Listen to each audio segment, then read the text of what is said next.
Набор петель осуществляю самым простым, легким и универсальным для меня способом. Накидываю нить на спицу, край начала нити оставляю перед работой, подхватываю рабочую нить и протягиваю в петлю на спице. Это первая петля. Готово. Далее самым обычным образом, перекручивая нить на пальцы, накидываю поочередно по одной петле на одну спицу. Так я добьюсь ровного края, очень эластичного, он не будет стягивать полотно и ограничивать мою резинку в размерах. Петля за петлей продолжаю набор, набираю 62 петли.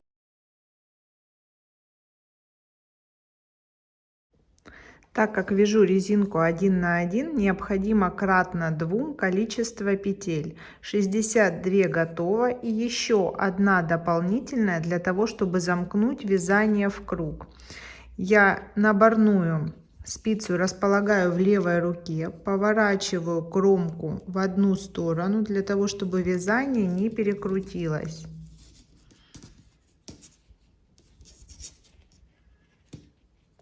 И только после этого начинаю вязать. Лицевая, изнаночная, лицевая, изнаночная. Первую петлю я снимаю, максимально подтягивая ее. Вяжу за заднюю стенку лицевая. Также за заднюю изнаночная. Так вяжу только первый ряд. Для того, чтобы петли не соскочили, у основания были перекручены и ложились ровно и аккуратно. Чередую лицевую и изнаночную за заднюю стенку.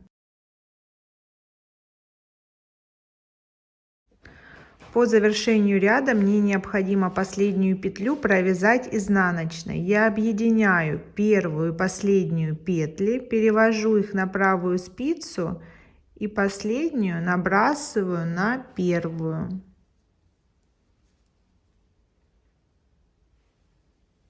И эту петлю провязываю изнаночной, завершая чередование для формирования резинки. Подтягиваю, продолжаю вязать второй ряд, лицевая за переднюю стенку, изнаночная за заднюю. Так продолжу всю резинку. Лицевая за переднюю, изнаночная за заднюю. Вяжу необходимую ширину для формирования фиксированного отворота.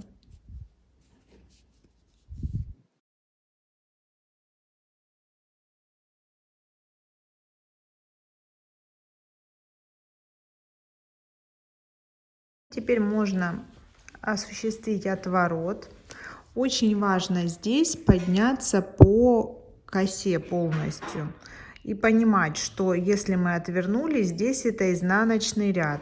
Беру крючок и с помощью крючка поддеваю 2 нити начала вязания. Вот это центр изнаночного вертикального ряда. Подхватываю лицевую петлю и протягиваю ее туда.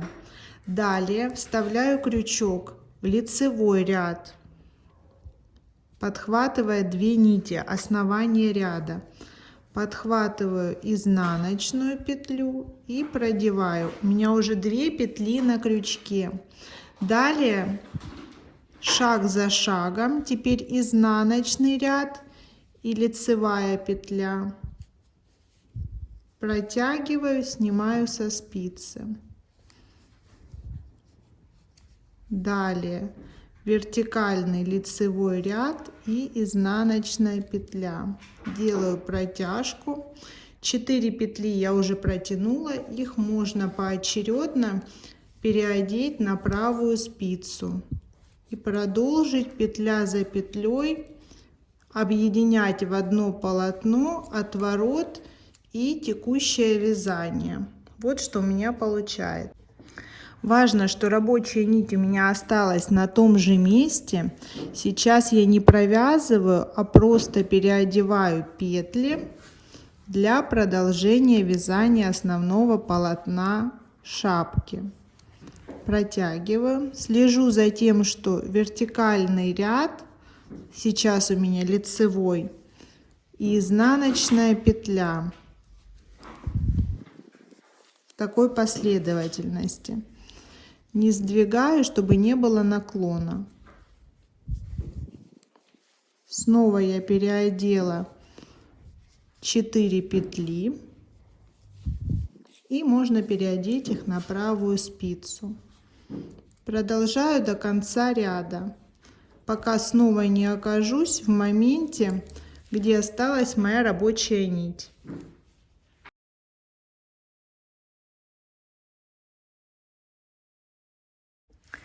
Я продела все петли, по изнанке образовалась вот такая кайма в виде стежков, по лицу полотно однородное.